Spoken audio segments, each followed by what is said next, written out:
Hello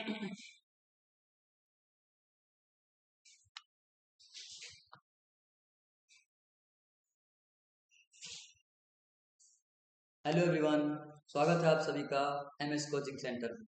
तो आज हम लोग एक नए चैप्टर की शुरुआत करने जा रहे हैं, जिस चैप्टर का नाम है द्विघात समीकरण। ये क्लास 10th का मैथ्स है और हम लोग पिछले 3 चैप्टर को खत्म कर चुके हैं, यानी चैप्टर नंबर 1 से लेकर 3 तक, और ये आज हमारा चैप्टर नंबर 4 है और इस चैप्टर का नाम है द्विघात समीकरण। तो आइए हम लोग जानते हैं द्विघात समीकरण क्या होता है, द्विघात समीकरण को हम लोग कैसे हल करते हैं। ठीक है, द्विघात समीकरण के मूल कैसे ज्ञात करते हैं, है ना। द्विघात समीकरण के मूल कब जीरो होंगे, कब इक्वल होगा, ठीक है, कब हमारा जो है सो रूट नहीं निकलेगा, इन सभी के बारे में आज हम लोग यहाँ पे बात करने वाले हैं। ठीक है, ये शुरू करते हैं। तो सबसे पहले हमारा क्या है यहाँ पे, द्विघात समीकरण। ठीक है, तो द्विघात समीकरण किसके कहते हैं, आपको पता होगा। दो चर वाले रैखिक समीकरण युग में जब आप पढ़े होंगे तो आपको इतना पता होगा कि वैसे समीकरण जिसके अधिकतम घात क्या होते हैं, दो, उसे द्विघात बहुपद कहते थे। ठीक है, क्योंकि वहां जीरो नहीं होता था, यहाँ भी वही होगा, लेकिन इक्वल टू जीरो होने के कारण से हम लोग यहाँ बोलेंगे समीकरण। ठीक है, हालांकि द्विघात बहुपद और समीकरण में सिर्फ इतना ही फर्क है कि उसमें इक्वल टू जीरो नहीं होता है और समीकरण में इक्वल टू जीरो होता है। ठीक है, यानी एलएचएस आरएचएस इसमें बोल सकते हैं कि दोनों होता है। तो यहाँ पे इस द्विघात समीकरण को क्या बोलते हैं, अधिकतम घात बोलते हैं। अधिकतम घात में क्या हो जाएगा, दो। ठीक है, और इसका जो मानक रूप होता है वो क्या होता है, A X square plus B x plus C equal to zero. यहाँ पे ए जीरो के बराबर नहीं होना चाहिए। अगर सोचिए कि अगर ए जीरो हो जाती है,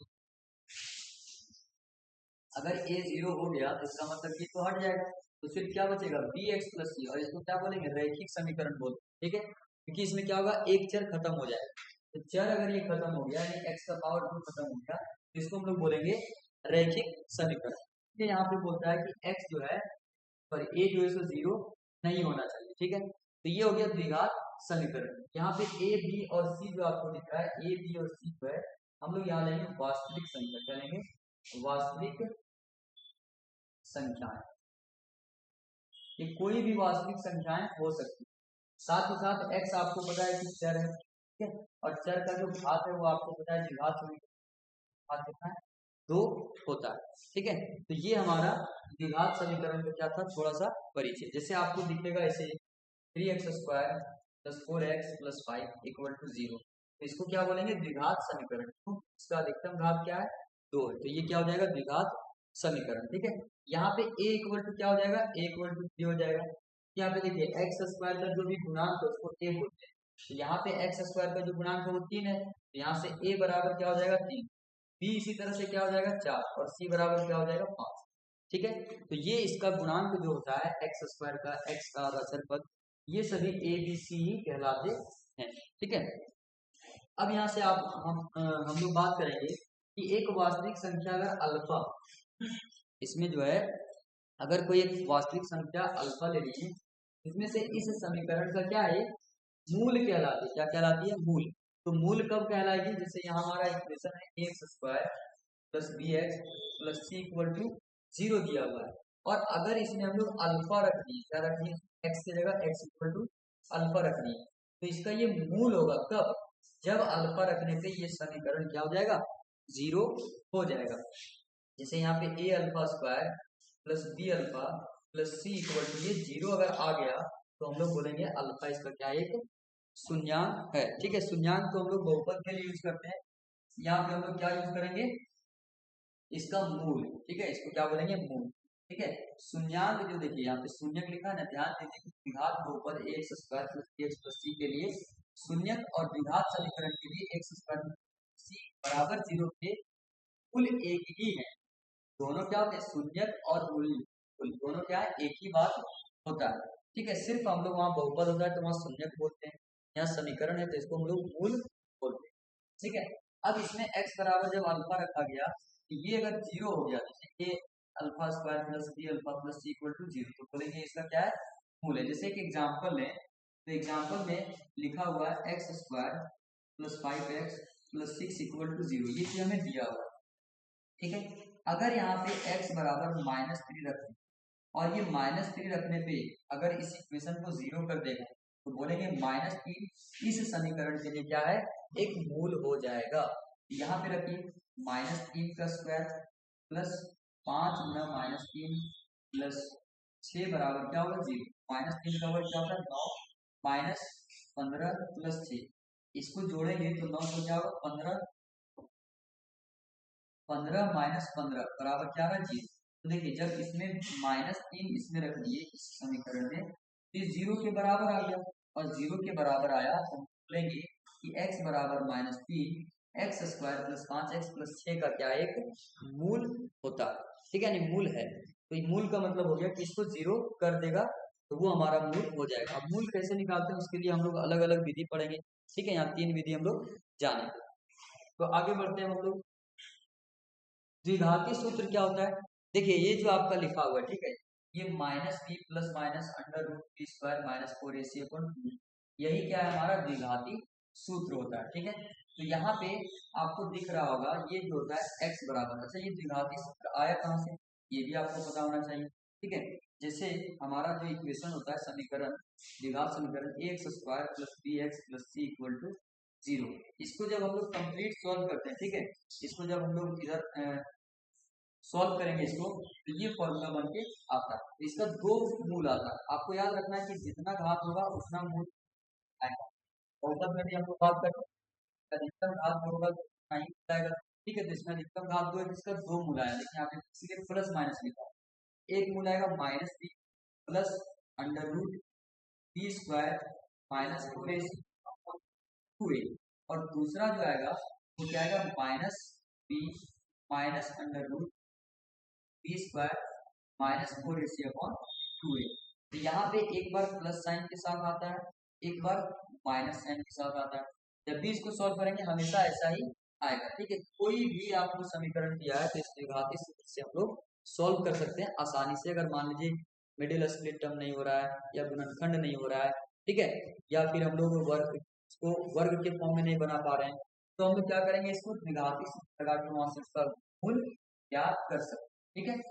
तो ये दो फॉर्मूला होता है, आपको ये याद रखना है द्विघाती सूत्र।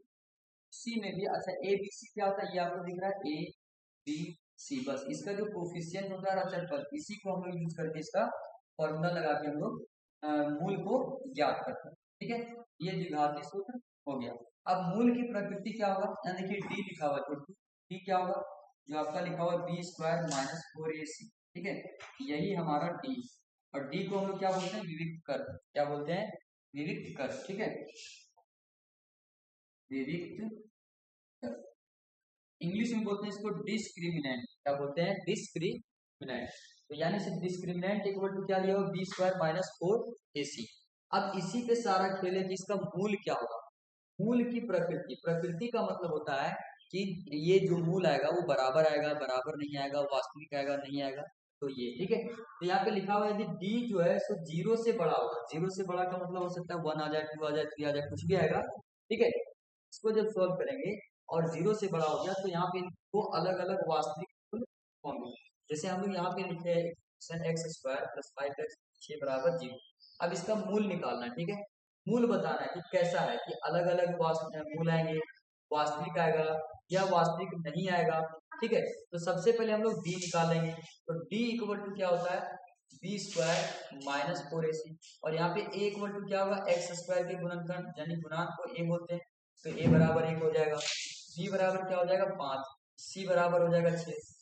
तो यहाँ से रखिए बी इक्वल टू 5 है तो 5 का स्क्वायर माइनस 4 इंटू ए की जगह 1 इंटू सी की जगह 6, ये कितना हो जाएगा 25 माइनस 24 बराबर क्या है 1।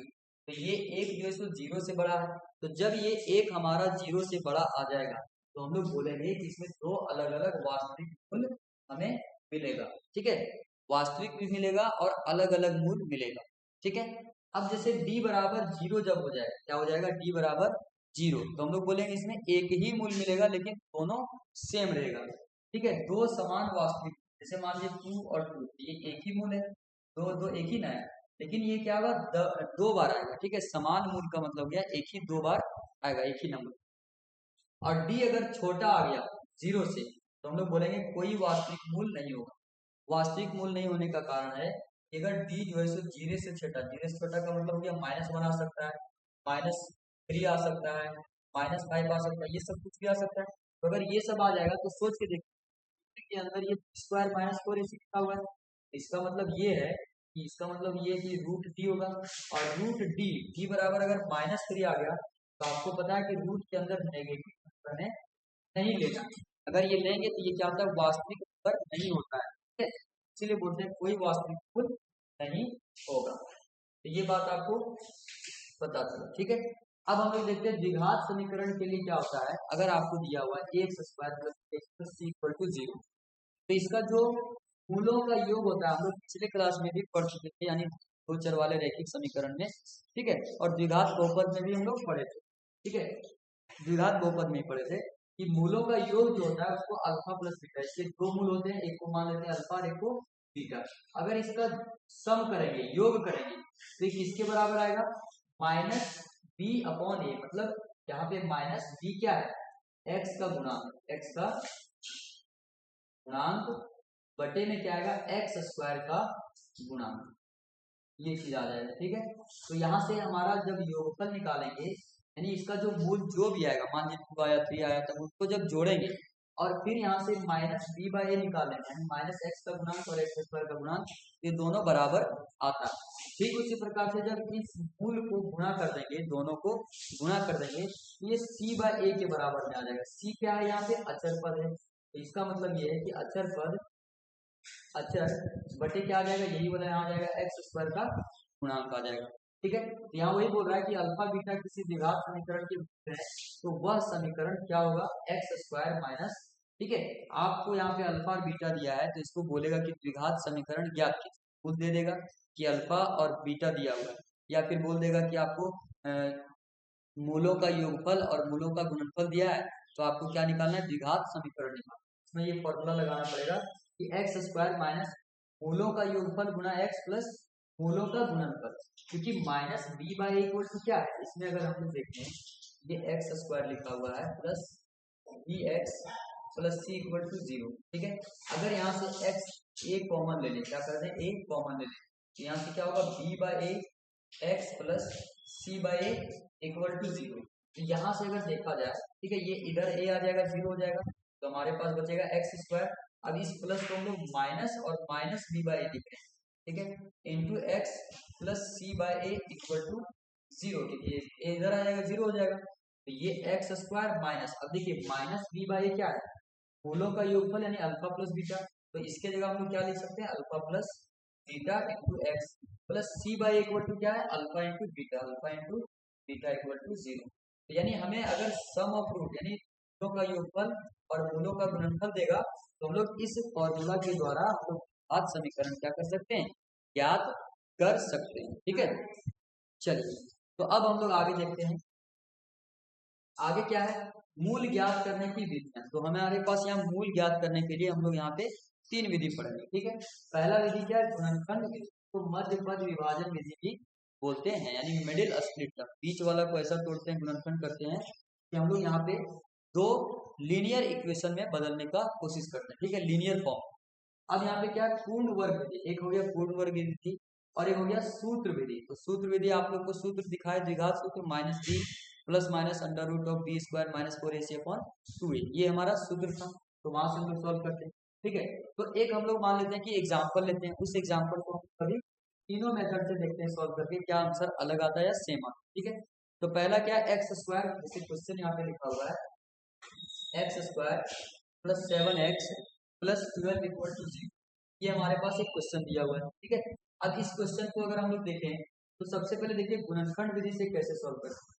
गुणनखंड विधि से क्या करते हैं, इसको फर्स्ट और लास्ट को गुणा करते हैं, तो यहाँ पे क्या है, एक्स स्क्वायर गुणा 12, तो ये क्या आ जाएगा, 12x स्क्वायर। तो हम लोग ये एक्स स्क्वायर को भी छोड़ दें, यहाँ पे बोल सकते हैं, यहाँ पे 1 है तो 1 गुणे 12 कितना आएगा, 12, ठीक है, 1 गुणे 12 बराबर क्या आएगा, 12 आएगा, ठीक है। अब यहाँ से देखा जाए, ये क्या है, बीच वाला को ऐसे तोड़ना है कि गुणा करने पे 12 आ जाए और जोड़ने पे 7 आ जाए, तो इसको हम लोग लिख सकते हैं x square plus 3x plus 4x plus 12। अब देखिए ये अपने सोचना पड़ेगा, क्योंकि 3 गुने 4 कितना आ रहा है, 12 आ रहा है, और 3 प्लस 4 7 आ रहा है, तो इसको हम लोग इस तरह से इसको तोड़ते हैं। अब इसको क्या करेंगे, एक फैक्टर हम लोग यहाँ से ऐसे बनाएंगे और एक वेक्टर यहाँ से। तो इधर में x कॉमन ले लेंगे, दोनों में x दिख रहा है कॉमन, यहाँ बचेगा x प्लस 3 प्लस यहाँ से 4 कॉमन आएगा तो यहाँ बचेगा x प्लस 3 इक्वल टू 0। ध्यान रहे कि यहाँ जो पहला ब्रैकेट में आएगा वही दूसरा ब्रैकेट में आना चाहिए। अगर आपका दोनों अलग अलग आया तो आप गलत बना रहे। ठीक है, अब यहाँ से x प्लस 3 और x प्लस 3 अगर कॉमन ले लेंगे तो यहाँ पे क्या बचेगा, x प्लस 3 बाहर आ गया तो यहाँ बचेगा x, ये x प्लस 3 बाहर आ गया तो यहाँ क्या बचेगा प्लस का 4 बराबर 0। देखिए लीनियर में बन गया ना, यहाँ पे पावर 1 है यहाँ पावर 1, तो रैखिक समीकरण रैखिक में बन गया। ठीक है, अब अगर दो गुणांकों का दो संख्याओं या दो पद का गुणा अगर 0 है तो या तो ये 0 होगा या फिर ये 0 होगा, दोनों में से कोई एक 0 होगा। यहाँ बीच में हम लोग लगाएंगे या। ठीक है, तो x बराबर -3 हो जाएगा या फिर x इक्वल टू क्या हो जाएगा -4। तो ये हमारा था क्या गुणनफल विधि से। अब इसको पूर्ण वर्ग विधि से कैसे बनाते हैं, देखिए पूर्ण वर्ग विधि से हम लोग बनाते हैं एक x square plus 7x plus 12 equal to 0।